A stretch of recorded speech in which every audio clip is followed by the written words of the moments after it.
That For You page, that like algorithm that people talk about, that they have to delete the app because they're on it for so long, that entertainment content is actually the mechanism that drives traffic to product. Welcome back to the Commerce Collective podcast brought to you by Flywheel. My name is Emma Irwin, and I am your host for this podcast, and I work on the marketing team over here at Flywheel. Today, we are talking about one of my favorite things, and that is TikTok. In this episode, you're going to learn about this industry-changing platform, all of its critical operations pieces, how to work in a media landscape driven by creator content, and of course, how to make the business profitable. I have two very special guests today to help educate us on everything that Flywheel knows about TikTok. So let's get right on to meeting them.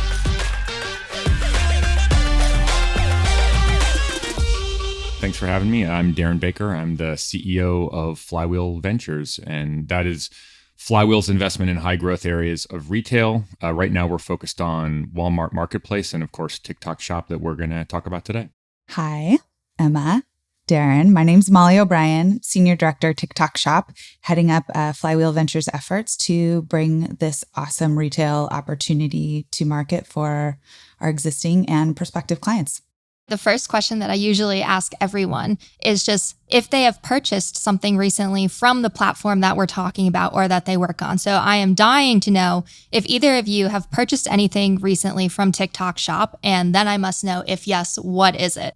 Of course I have. I had to test out the fulfillment so I could speak with confidence about the experience. But once I did buy something, now I have several things in my cart too, which they make it so easy, Emma, but I bought a Free People tank top, which I love and wear often. I love that. Free People on TikTok Shop. Who would have thunk? I do have to show you guys the most recent thing I purchased on TikTok Shop because I'm so excited about it. And it's like I'm a child. Nobody can see this, but this is my little light up aquarium.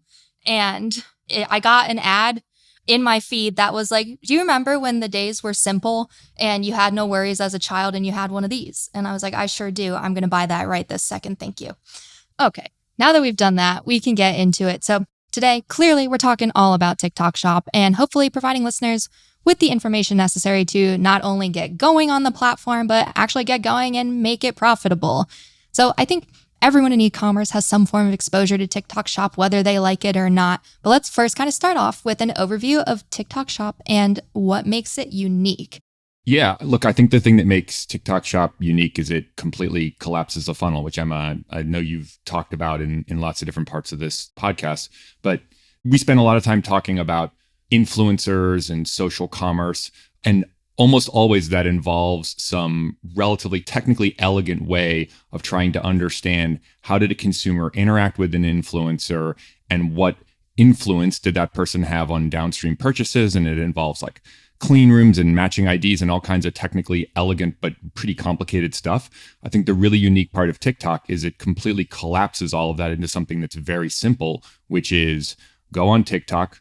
Influencers help look at products and basically say, this is what I like about the product. This is what I don't like about the product. And then you could click a button and buy it. And so if you're a brand, you get that really simple way of connecting the importance and impact of your influencer marketing spend all the way through to e-commerce purchases. It just simplifies the entire process. Molly, from your research, how does the shopping experience on TikTok kind of differ from the marketplaces and platforms that Western consumers have become so familiar with, beyond the fact that you're watching videos? Sure. I mean, that's a significant part, which I'll get to in just a moment, but it's really about how the journey starts and then what it looks like. Each retail platform over the past decade has started to look the same with some navigation, a huge search bar, personalization, and all of that looks very different on TikTok. So, said another way, people find products on retail sites today, like via those mechanisms. We all know what the little hamburger navigation is on our phone, but products find people on TikTok, as you mentioned, through your own experience. So that For You page, that like algorithm that people talk about, that they have to delete the app because they're on it for so long, that entertainment content is actually the mechanism that drives traffic to product. So it really keeps you engaged in a very hyper-personalized way through short video and live stream content. And so you may not even be intending to shop, but that's where, as you noted, about like 45 to 54%, depending on who you ask here, of those purchases are considered spontaneous and therefore incremental. And so ultimately, like the search versus entertainment experience is fun, right? Like it lends itself to a different intention. TikTok has a much longer dwell time than a typical retail site. You might be going on to an Amazon or a Walmart to buy something specific, to reorder, to check your subscribe and saves. You're not necessarily going on to TikTok to do that. And so Amazon really built its retail experience, for an example, to condense dwell time, to really focus on conversion and limit the amount of time that it takes to check out. Whereas TikTok actually did the opposite, right? They built an engaging, entertaining experience, and now you can very easily purchase directly from that experience. And so those are the key differences in today's traditional retail and then now TikTok's retail experience. And if I could chime in, Emma, I think it's kind of interesting. I was talking to the CEO of an agency that represents a lot of these influencers. He made the really interesting point that if you sort of look at a longer trend, way back when early internet or even pre-internet, you had celebrity pitch people who were talking about products. Then all of a sudden we went into an internet world, whereas Molly really elegantly said, like you go on a retail marketplace and you look for a thing you need. And now the world seems to be gravitating back to influencer-led content. And who's to say that, the search result that you see on Amazon or Walmart, which is influenced by a lot of retail media, is any more or less relevant to what you're seeing when you go on TikTok and you happen to have an influencer telling you that there's a product that they tried out that they're liked. It's not really all that different at the end of the day from George Clooney telling you, I like this tequila or I drink Nespresso coffee. It's just a different way of looking at that, but you're getting this more sort of grounded influencer-led experience from someone who is building trust with the people that are watching the content they create. I was thinking about this morning and thinking about how like my own behavior differs from TikTok to like Amazon, for example. And TikTok, I'm never out there, usually not out there looking for products. I've done a little bit of like exploring on the actual shop page, but I think that what I'm shown via my actual For You page is more interesting. But for me, Amazon is such like a tactical, I know I need this product. I might not care about the brand, but I'm going to go search straight for that product, buy it, it's done. Whereas TikTok, I just love the like discovery element and being shown things that I didn't even know existed or I didn't know that I needed, such as the rolling aquarium from my childhood. So it's a fun platform. One quick thing that I can't believe I didn't say or think of out of the gate is for those of us who have been working with the internet and shopping at our fingertips, there's been a ton of desktop browse behavior, right? As a part of that culture. TikTok is not about that at all. Like it's only on your phone, right? And so that is a huge mechanism, right? That you're taking a device that you're really tethered to for your life. It's your entertainment vehicle. It's your 911 call. It's your way to stay connected versus, Emma, to your point, that like very tactical keyboard, mouse, I'm maneuvering around that. So that is a very different thing. And I think for those who have not been on TikTok, it takes a minute to get used to, but then you understand why people are on it so often and for so long. For sure. Let's get into thinking about TikTok Shop from the perspective of a brand. So if I'm a brand looking at TikTok Shop and my perspective is, just another marketplace to sell my products, what am I missing out on by having that kind of attitude towards it? Well, I think you're missing out on that. It's a very important and very relevant place. So important from the sense that the forecast for TikTok Shop in 2024 is 17.5 billion, and that's up from just over 11 billion last year. And that was like September through the end of the year. So, and that's just the US forecast. That's just the US, yeah.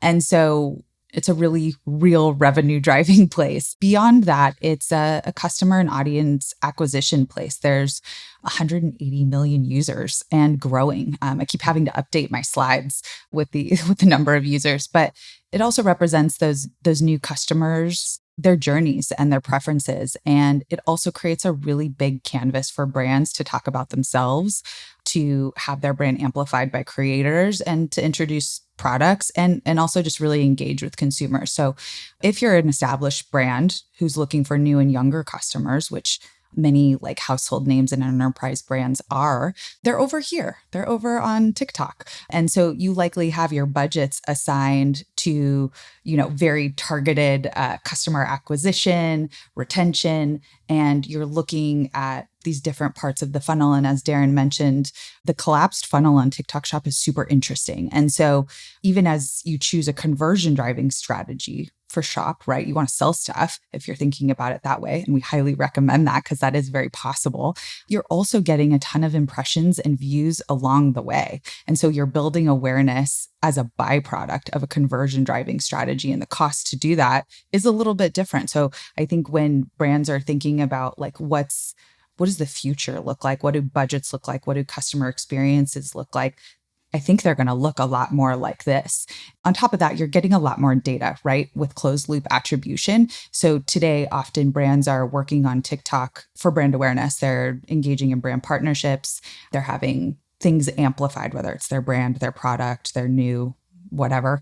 And then they're sending traffic offsite, or they're hoping that they'll realize some interest on a DTC site or maybe Amazon. On TikTok, you can now just pull that thread all the way through and you get a ton of data right there. And then it doesn't mean that you don't get the traffic or the halo effect elsewhere. You just get it also. And so it's a much more proactive approach to customer acquisition without, worrying about channel shifting as much. The second thing I would say is the customer journey piece. And so we've been saying for, I think, over a decade, over 50% of searches start on Amazon. It's like, okay, like we have to start to deprecate that. While it is still true, and while Google and Amazon are still heroes among customer journey starts, we're seeing that dynamic change. And this for me is really, really interesting. So Walmart is on that list, emerging places that customers are starting. So it's not like retail is going away, but I think what we're seeing is kind of back to that phone, that whole lifestyle change.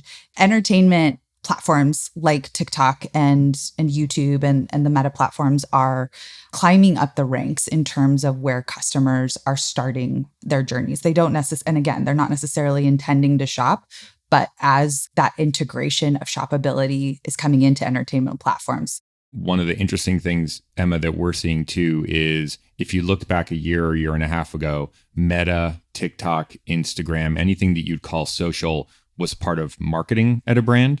And what we're seeing with TikTok, like the people that Molly and I are talking to more and more frequently at brands are now in sales or e-commerce. And I think that's but not necessarily true with Meta and so forth. But with TikTok has now sort of like leaped over into the world of sales and e-commerce, which is exactly the way a brand should be thinking about it today, so that they're treating it more like a retailer rather than just an upper funnel traffic driver. Okay, now that we've got a solid understanding of what makes TikTok Shop unique in the e-commerce landscape, let's get into talking ops. Because at the end of the day, you have to understand how a marketplace works in order to actually win on it. Crazy. I'll start off by mentioning that TikTok Shop is solely a third-party marketplace and is likely to remain that way in our opinion.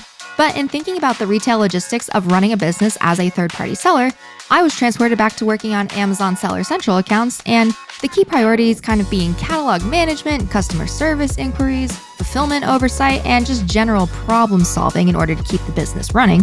So I wanted Deren to tell me about whether or not these key pillars were the same when it comes to TikTok Shop, and if there are any nuances to consider. So I think the way to think about this is like half of what you know on Amazon is relevant and half of it isn't that relevant or is unique to TikTok. And so we kind of have a 3-step process that Molly and team work with brands on.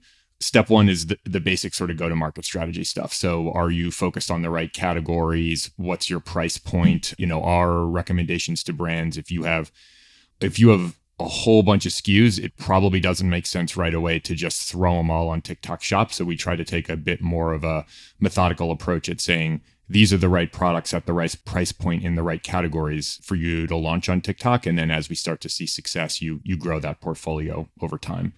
Then you got to drive traffic. That's quite different, TikTok, than it is on Amazon. You can almost think of it as like the retail media spend that you're used to on Amazon to help drive traffic is replaced by creator relationships and content. And so you spend an enormous amount of your time and effort, and we do at Flywheel, making sure that a brand connects with the right creators that can help create conversion driving content. And so Molly was talking about this a lot before, but there's a big difference between brand building content to conversion driving content. And so if you treat TikTok like a retail marketplace and your goal is to generate GMV, then you want to connect with those content creators who are going to help move product. And so we've got a very specific approach to reaching out to those creators, figuring out who can create content that drives interaction and, most importantly, conversion. And then once you figure out those, for the dozens of creators that you end up working with, you'll isolate a handful of them that are really the ones that seem to be moving product.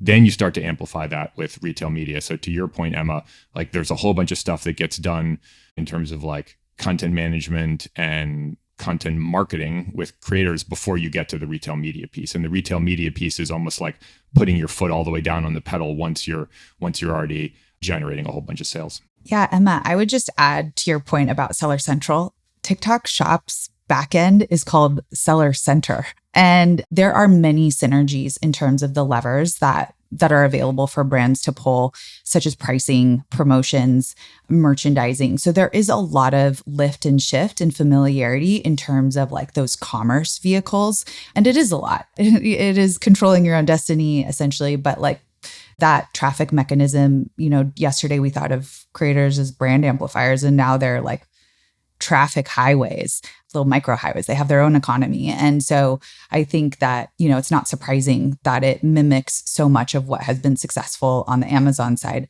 I mean, TikTok Shop's headquarters are right here in Seattle across the bridge. So there's a lot of inspiration happening. But of course, they've had this blueprint laid out for a long time, ByteDance itself, since I think about 2016. So definitely seeing the convergence of something that was important in the Chinese market alongside live streaming, which I think we're going to talk about in a moment, but definitely seeing some inspiration. That makes sense to me. That makes sense. I would love to continue to kind of expand on this element of media and creators and thinking about how they tie together, just because the creator element is just not something that's super deeply embedded into your Amazon media strategy per se. So Deren, can you tell me a little bit more about that and maybe like break out the different ways that brands work with creators in order to create that content that kind of serves as media? I think of it in 3 buckets. I'd love to hear if Molly agrees with those 3 buckets after I'm done. So bucket number 1 is what we call affiliates. And that's basically, I would call that the more mass of creators that you would reach out to as a brand. They create promotional content that is very advertorial, meaning, the goal is not to stick like buy this now in front of the consumer. It's to, I got shipped this new shampoo and I used it, and here's what I like about it and here's what I don't like about it, and I would recommend it over X, Y, and Z kind of thing. Those affiliates create content. If a product gets, if somebody clicks on a link to buy a product from that content, they get paid. So it's very much sort of pay as you go. It is the approach that we recommend as the way to get started on TikTok Shop, and it is the thing that we think drives the greatest amount of conversion related content. Then there's a line item that we would call like creator direct. So those are often the creators who will create content for your brand, but they want to be paid up front. They've got a big enough following, and frankly, they can just demand that. That is often brand building content. A lot of times when you hear about larger brands working with TikTok, that's really what they're referring to, is they're spending a lot of time and effort figuring out who are those larger influencers with big followings who they can work with to say something positive about the brand. Very useful. The payments up front, and in our view, maybe not quite as conversion driving. It's got sort of dual purposes like Molly was talking about earlier. And then the third bucket for me is your own brand, your own shop, your own TikTok presence. And that's something that we're starting to get involved with brands. It's frankly, in my view, obviously you have to have a shop up and running where people can buy products, but investing heavily in your own presence is probably the third phase of what you'd focus on TikTok after the other 2. Because as we've talked about ad nauseum already, most people are not coming on and searching for a brand or a specific thing. They are interacting with influencers and then inspirationally buying a product. And so you need a presence. You want to amplify that presence when the time comes, but it certainly is not the first thing you should focus on when you're trying to grow your business on TikTok Shop. This brings us into our last section of this episode, which has to do with making TikTok Shop profitable. Obviously, it's early days and we want to encourage brands to be experimenting with TikTok Shop, but because it's early days, that means there's room for these first movers to really get in there and understand the economics of the platform and the creator economy.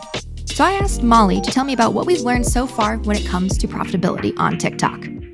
So, not to plug ourselves first, but I think when it comes to TikTok Shop, you're going to see, or you already see, social media agencies foraying into commerce. We have the commerce background. And so we really wanted to start having a conversation with people who are interested in this platform based on that go-to-market strategy that Deren was referencing earlier. And that comes from the idea that we don't want to set brands up for like short-term success and long-term decline. And so we think about it as a P&L and a forecast and a budget, and those words that we commonly use for your existing commerce channels today. And so it starts with the GMV coming from whatever your list price for your product is and that piece of the assortment. Let's say that it's like say it's around a $30 product, which is great because you can protect your margins. Those really cheap products, those are really hard to make profit dollars on. So we'll say you find a comfortable product that you have a low cost of goods on, but like a high margin and is hyper relevant. Then you go into the cost of the affiliates. And so pay as you go means maybe we'll say 15 to 20% of that GMV then goes back to the creator and they're initiating that flywheel for you. And then the other creators say, oh my gosh, hey, that $30 Molly product is really generating sales. I want to make a video. I want to get a cut of that. And so as that happens over time and you're creating that backlog of conversion driving content, then that's where you layer on your media. And we're seeing paid media sit at maybe like 5%, right? So your tradition, I would say you try to keep between those two mechanisms, affiliates and paid media, between 20 and 30% investment. Next, you have your fulfillment costs. And so that goes back into how you pick assortment, right? You don't want to pick something that's, has that really sharp GMV and value and margin, and that's relevant, but that costs you a fortune to ship out. So finding that right product that's going to keep your fulfillment cost in line, and then also your cost of goods, as I mentioned before, and then whatever your agency fee is, because this is a lift. It is a very dynamic platform. But all in all, before cost of goods, hopefully you see like a 40% margin that you can play with. And I kind of want to go back to that idea that as you think very critically about your assortment and the investment that it takes, also tying that to that marketing budget that you may already be playing in. Like, so how do you see that more holistically as the cost to acquire, the cost to fulfill, and hopefully in your first year, you are earning about a 20% margin. It just means that maybe that first phase of it, you're trying to break even, you're incentivizing creators with a higher commission, and you're taking a little bit of a cut on the price to make that incentive to consumers. And so I think that that's really where you have to start. You have to start with the opportunity, the product, the impact, and really think critically about how your internal stakeholders, like who's giving you that money and who's making those decisions, how do you tell that story inside of a brand organization? And I think that that's where Deren was mentioning the sales teams really, really get that. And they really, anything with numbers and profits and sales tends to be more appetizing than, hey, you're going to get a whole bunch of follows, you're going to spend a whole bunch of money, and we hope that you see a halo effect somewhere. So yeah, I think that those mechanisms do take time. And so I think there's a level of readiness, right? So if you're interested, start thinking about those things, start thinking about the economics of it, start thinking about the opportunity of impressions and reach and that cost per acquisition. And then it's also super critical to think about fulfillment and your capabilities and your resources to lift and shift product out from your warehouse into consumers' hands. TikTok Shop has very strict SLAs. That's very, very important. And then, the creator piece is a big lift to discover, select, manage, execute, and optimize all that content. And I think that's where we really feel like we can come in with a lot of experience across other commerce platforms to help you make those decisions and help navigate those unknowns. I think, again, you just sort of loop back to making sure that if you're a brand, are very thoughtful about the products and the categories that you start with on TikTok. So you have that methodical profitability from the beginning. And then as you see that expand, you start to ramp the number of products and the amount of creators you work with in your retail media. It's a process, just like listing on any new sales channel. I'm jumping in here one more time because I wanted to provide Flywheel's POV on the announcement of TikTok and Amazon working together, where users on TikTok can now be shown ads from Amazon that let users buy the products directly from the TikTok interface, meaning your Amazon account can be linked to TikTok so that you don't have to see an ad and then be redirected back to Amazon in order to make that purchase. Of course, this was announced the day after we recorded this episode, obviously, but here we go on our POV. So we see this as both giants making concessions, but in a way that will likely amplify business for both. And while this is exciting, there are innate risks. We still believe that setting up TikTok Shop is the right move for brands who are able to fulfill, because brands who are ready and capable to run their own TikTok Shop can pull all of their own levers and realize their own revenue without having to rely on Amazon to market their product. Additionally, you want to have direct access to the influencer community that is driving sales for your category.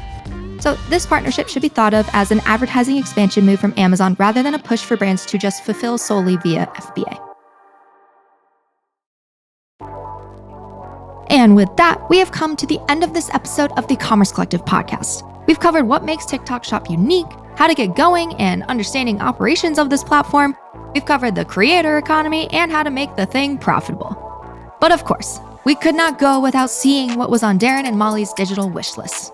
Seriously, talk about a halo effect. I have so many different storage organizers in my Amazon cart as well. I think that I realized it was like a convergence of like mental health and commerce and just the organization videos on TikTok. Yeah, so I have a ton of little I really want to get those like little can organizers for the fridge. I've bought some other just regular square ones, but that a little bit embarrassed to say that is what is sitting in my cart right now. That's okay. We support mental health over here. So thanks, Emma. All right. Deren, what about you? Mine's a little different, but I hope it still fits in. So I have 2 teenage daughters who definitely would like to spend 90 minutes on TikTok a day if they could. I'm not sure that we'd let them. I think I would like to see like a way to create a family account so that it's easier to sort of share things within TikTok, within a group. And maybe that exists and I just don't know how to use it, but like it's not very intuitive to figure out how to package things together and share them across TikTok Shop in the way that it is to some other marketplaces. So to be able to share the influencers that my kids care about the most and like see what that looks like without having to log into their account. Like it's just not quite as seamless as it could be. Got it. We support all kinds of answers to the question. I like the very physical product and then the innovation of like a technical product for the app as well.